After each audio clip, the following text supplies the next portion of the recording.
If there's anyone making firm observations based off the near 15-minute viewing sessions that allotted to media at the University of Florida for spring practices, I just want y'all to know they're lying. And word to Patriot Pat, I hate liars. I got the opportunity to cover my first fall practice of the year yesterday on Tuesday. And as I made my way to Gainesville for the second fall camp outing, I was excited, obviously, getting to cover Florida football again for a third year in a row, second year as a credentialed media member. And I forgot how almost meaningless getting to go to the viewing sessions are. And I'm grateful that I get to go. I'm grateful that it's an opportunity provided to media. I think that that is something that is important. You get to see some of the things that go on out there. But there's no room to truly gauge where the team or individuals are in just 15 minutes. I think that a lot of the time everyone wants to make assumptions quickly. Everyone wants to be able to kind of bring their audience uh observations, but that's not something that's available for media in those 15-minute viewing sessions. Because really, all we see is individual work, sled work, just routes on air, drills in general. There's not much that you can really gather from that. It's fundamental. It's fundamental work. And while it's going to show up on the field come fall, come August 31st, it doesn't provide enough for us to draw real conclusions. And sure, there's times you can take away little things from what you see in the moment. Like yesterday, for example, one thing I saw, Jonathan Odom looked great. Being able to kind of rehab himself from the knee injury he suffered late last season, looked like he was moving very well and when he was running routes on air, still wearing a no contact jersey, but was making good catches over the middle of the field, was kind of one of the ones that stood out to me because it looks like he's going to be ready to rock this season. But when you're talking about the overarching points and kind of saying like you want these takes that are going to carry throughout the season, unless you have sources on, that are boots on the ground in the middle of practice, I don't see that there's anything that can be taken away from what we get to watch. And if there are people that are coming out here saying like, "Oh, I believe either way," like it's one way or another. Let's say Graham Mertz, for example, he's going to be the truth. He's not going to be the truth. He's going to be poor.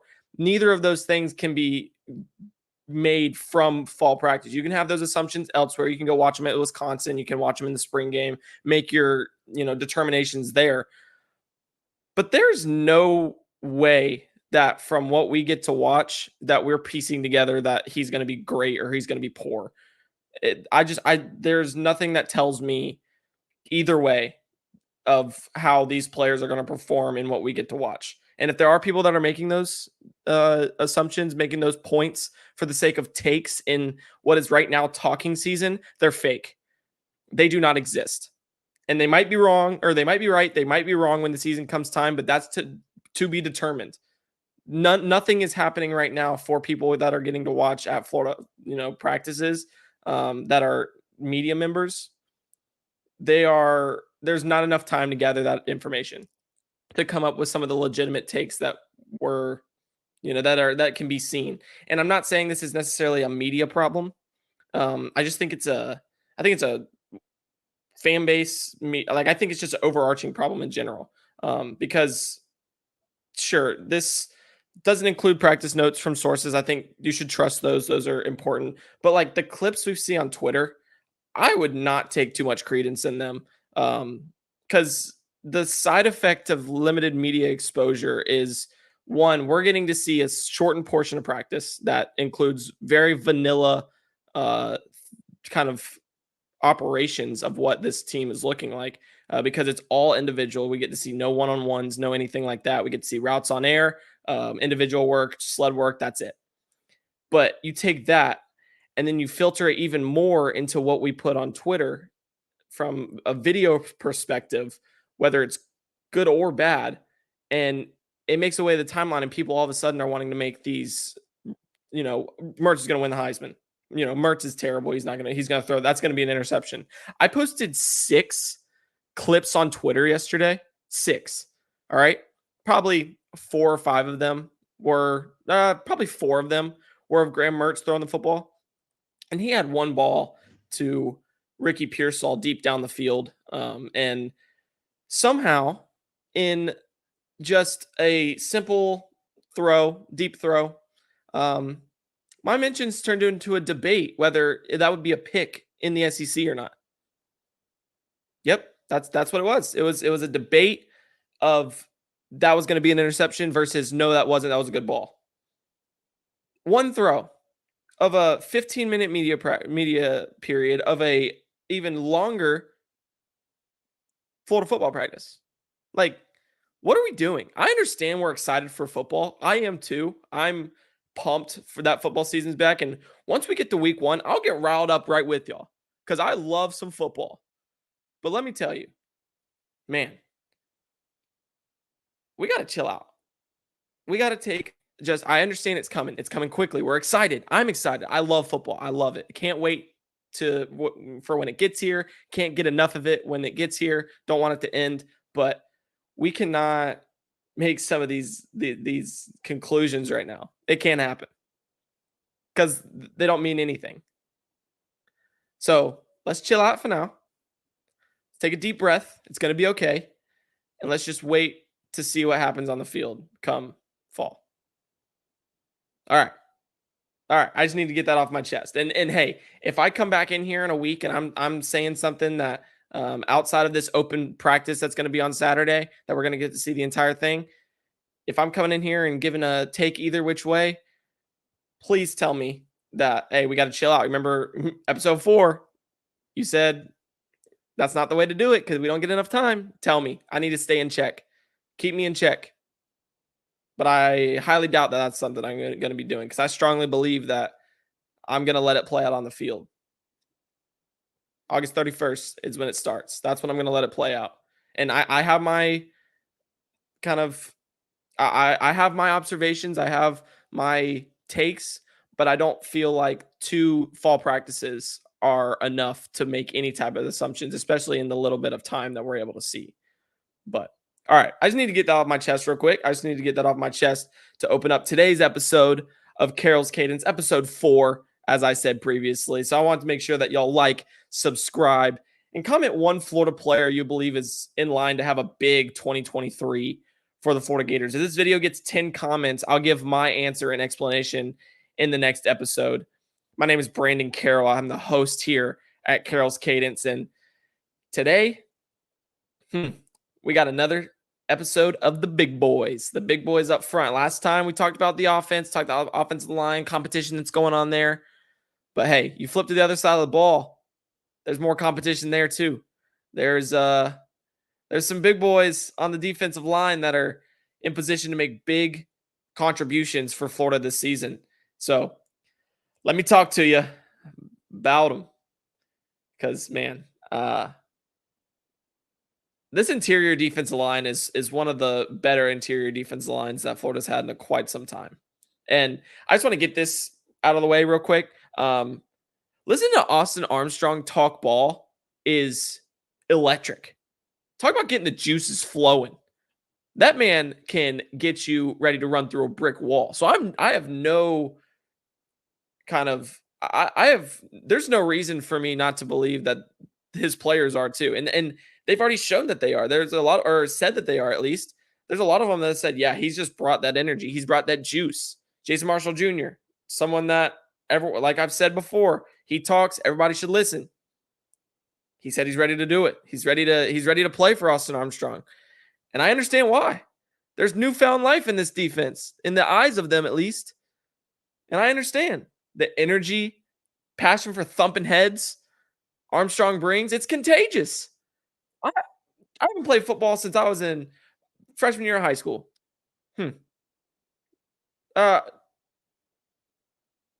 It's contagious.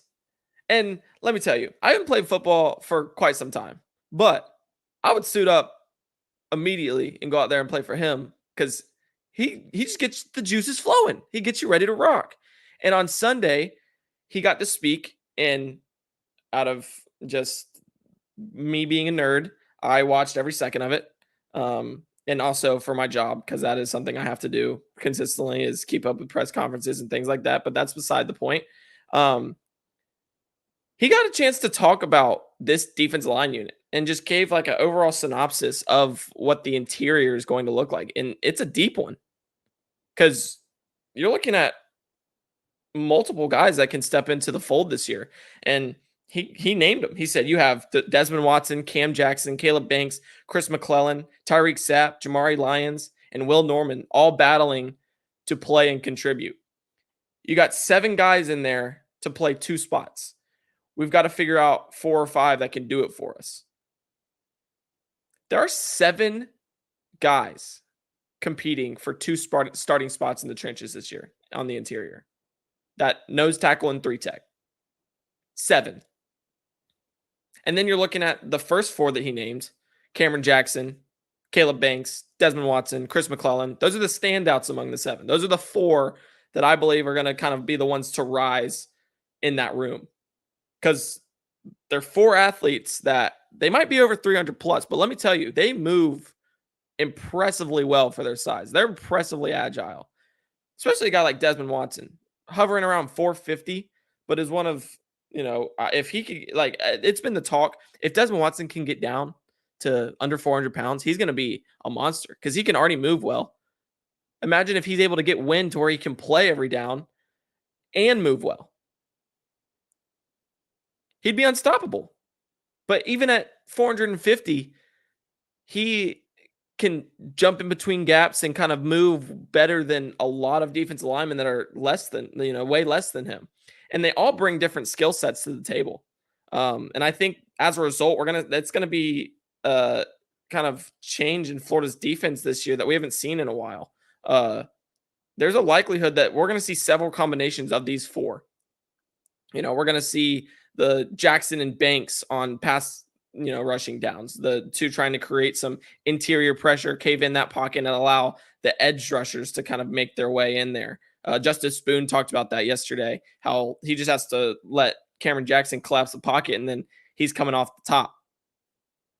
You want a guy to come off the top. That's exactly what you want. That's what Florida hasn't had in quite some time. Then you got McClellan and Watson on first and second downs, Watson and Jackson in short yardage and goal line situations, and it goes so on and so forth. Because if you have those mix and match, you have those ability to put those pieces together, that's how you win games. Games are won in the trenches.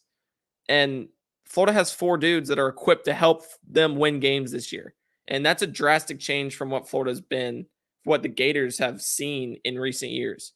Because don't get me wrong, you look at a guy like Gervon Dexter last year, great football player. He's going to continue to be a great football player, and I think he's going to be an asset for that Bears front in the NFL for now and for the foreseeable future.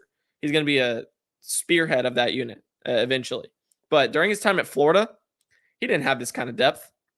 He had Zach Carter early on, which Carter was playing more of a strong side defensive end role at that point. They kind of moved him outside, let him play versatilely. And it was similar to what Gervon did late in his career. 2022 kind of started playing more outside, showing that he can rush the passer from the outside and kind of building that draft stock. But we all knew he was an interior defensive lineman, and that's what Florida played him at for the important, like when it came time for him to get slotted into that defensive line, he was an interior defensive lineman because they just didn't have what it took to put him outside because they just didn't have the depth. Now, towards the end of the year, you got McClellan getting in there, Watson. So he was able to kind of move a bit more, but he just didn't. He was a one-man show. You look at his sophomore year, Antonio Valentino and Daquan Newkirk didn't turn out to be what Florida expected them to be when they came out of the portal.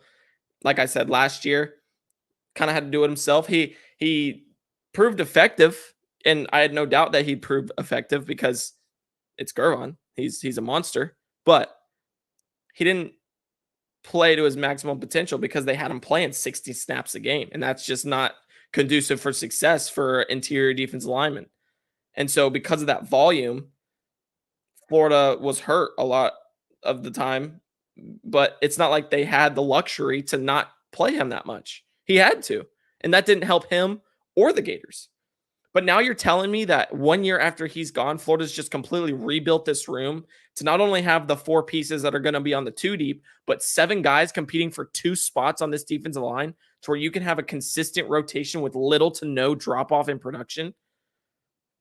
Several guys who can collapse the middle of the line and allow those edge rushers to come off the top, as Justice Boone said. 7 guys, 7, that can now come in to this program and contribute in a way that allows their teammates, the other interior defense lineman, the starting interior defense lineman, to keep fresh legs for crunch time. Talk about effective and efficient roster building. You see how fast that's flipped? And sure, there's some concerns and things like that, which we'll touch on in a second. But from two really last year at the beginning of the year, because Jalen Lee, he just never produced for Florida. It started week 1, but it was just up and down. Or really, it was more down than up. Desmond Watson stepped in, and from that point, it was Gervon and Desmond until Chris McClellan came on late in the season at the interior defensive line spot. Recognize weakness, recruit accordingly. And I know there's been shots taken at Florida, taken at Billy Napier for his refusal to use the transfer portal. Well, they used it on the interior defensive line, and they used it effectively. 7 guys for 2 spots. And that's exactly what the Gators have needed to do. That's what they've needed. It's what's needed to compete at a high level in the SEC. It's attempting to replicate what has really separated Alabama and Georgia from the pack of the sport in recent memory, because they've had guys just talent stacked on talent for half a decade. Georgia, and then Alabama, you go back over a decade. When you can have the first, second, and third team looking as if they can play immediately, they can, the second team of Alabama can contend with a mid-tier Power 5 team. There's not much you can really do, because you're going to get those dudes in the game, and they're going to perform because they're dudes. But now you're saying Florida has some of that. They're adding the platoons of talent in the trenches, and they're stacking it from the bottom up so that they can actually perform at a level that shows that it is an SEC caliber. Defensive line is on its way up. It's trending upward. And that's another reason why I think Florida sees a step forward on defense this year. But I'm not going to sit here and just act like everything's sunshine and rainbows when it comes to this Florida defensive line and that it's going to be impactful immediately and things like that, because I do think that the woes aren't necessarily over, just because they have this newfound talent and depth in the middle. But you look at some of these guys like Caleb Banks has played very limitedly at he's a limited role at the collegiate level. Didn't play much for Louisville. McClellan's just a sophomore, still kind of finding his groove. He's going to be much improved from last season after getting the reps that he did, but there's still steps for him to take. Watson's going to be on a snap count cap. He's going to have moments where he's not able to play just because of, like I said earlier, he's 450. You don't expect him to play more than 25 snaps per game, and if he is, that's malpractice because he's not proving effective. And then you're looking at Jackson, who is probably the most proven of the bunch, but he proved himself at Memphis. So now he's taking that jump from Memphis to the SEC, and he's going to try to supplement what he did with the Tigers. But from a traits and projection perspective, there's no reason to not be high on Florida's defensive line in 2023. There's no reason, because there's a lot of signs pointing toward this front being dominant and being an anchor for this Florida defense. And I know the way that Austin Armstrong likes to run his defense, it kind of starts from the safety group and works its way forward. But if you have the luxury of rushing the 4 down linemen and creating pressure, you can create, you're allowed to do so much more. And with what Florida has right now, I think that they're going to be able to do a lot more than they have in the past. in terms of how they want to send pressures, how they want to play opposing teams. And it's all won on first and second down so that you're able to rush the passer on third down. And I think they're in a great position to be able to do that. And it's not just going to be this year. This is a new practice for Florida. Building this talent is a new practice. But let me tell y'all something. This isn't a one-year thing. You look at what Florida has in the recruiting class right now. They're focused on getting the big boys. The 300-pounders needed to kind of plug that middle. They're there for the foreseeable future. And in Sean Spencer's words, he's going to get his. He's going to go and get his on the trail. Because you got Nasir Johnson at 6'4.5", 300 pounds. Mekhi Barrow at 6'5", 390. Coming into the fold next year with a guy like Jackson if he sticks around. Banks, Watson, McClellan, Norman, Lyons, Sapp.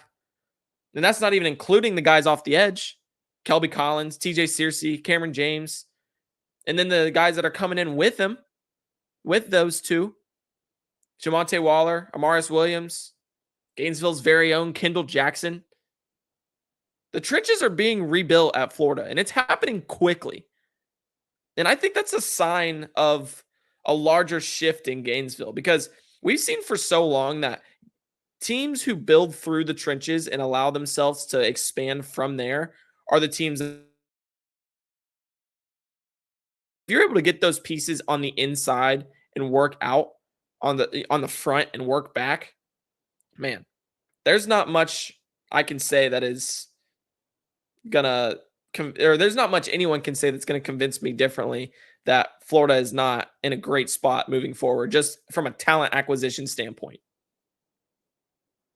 And I have a lot of reservations for this Florida team in 2023. I think they're going to be a middle of the pack SEC team. I picked them finishing 5th in my preseason projections for the SEC East. But man, I think their ceiling is higher than that. But I think there's so many unknowns, there's so many questions to be answered that can keep them from reaching that ceiling, reaching that pinnacle. But if there's one thing that could push them just a bit further than 5th, I think the defensive line, the interior defensive line, and the defense as a whole is what can do that. And I said that 2 episodes ago. And I truly believe that going into this year. But before I go, I just wanted to take a second to point out one of those soon-to-be Gators that I just talked about, one that's coming off the edge. And, you know, this has been largely focused on interior defense linemen. But what Florida's bringing on the edge also kind of, while the interior defensive line is helping the edge rushers are equally going to help the interior defensive line. Because if they're able to get outside, they're able to set the edge and push everyone toward the middle. That's when you got the Nasir Johnsons waiting for him, the Mekhi Barrows, the Jackson, Banks, Watson, McClellan, Norman, Lyons, Sapp, etc. They're there. They're waiting. And there's one guy specifically from Clinton, North Carolina, that I believe is going to be huge to the edges helping the interior defensive linemen. And in turn, helping the defense as a whole. His name is Amaris Williams. And this young man might be flying under the radar right now. He might be kind of teetering on the edge of like, being known and unknown by Florida fans. But when he steps on campus, I guarantee you that's not going to be the case. I'm willing to bet that won't be the case because Williams is the real deal. And I know it was kind of a weird recruitment process for him. He had never visited Florida, but he showed considerable interest, included him as his leader despite never hitting campus. The one time he steps on campus, he commits on an official visit, and people are just like, what is going on here? But kid's locked in. He's ready to rock. He is blue and orange and blue through and through. And now, even though he might be flying under the radar, Florida has a new fun toy to play with when he gets here. Because here's a guy, shout out to Chris Collinsworth, who stands just under a shade of 6'3", operates around 270 pounds off the edge for Clinton High School, and doubles as a running back. Yes, the 270-pound edge rusher F end at Florida is toting the rock on Friday nights right now. And I think his ability as a ball carrier or just time as a ball carrier shows not only in his game, but just in the way that he's built. You just look at how he's built 270, but the weight is largely distributed in his lower half, huge legs, and he holds it well. I mean, the upper body, he looks great through and through, but you just expect this guy to come onto campus, I should say, and contribute almost immediately, I believe, with as much athleticism that he has. When you're going to be playing him probably right under 270, 260, 265 range, which would only increase his athletic prowess, he's going to be a problem for opposing teams. Because not only is he big, not only is he athletic, but short area quickness, impressive burst off the ball, physical at the point of attack, and honestly, I think he's one of the best anticipatory pass rushers in this 2024 class. And I know, what does that mean, anticipatory? Well, if you go and watch Amaris play on film, when he lines up on the ball, he has such a strong understanding of snap counts and the importance of getting off quickly. So when he decides it's time to go, he's getting out of there. He's firing off the ball, firing out of his stance. Boom, gone.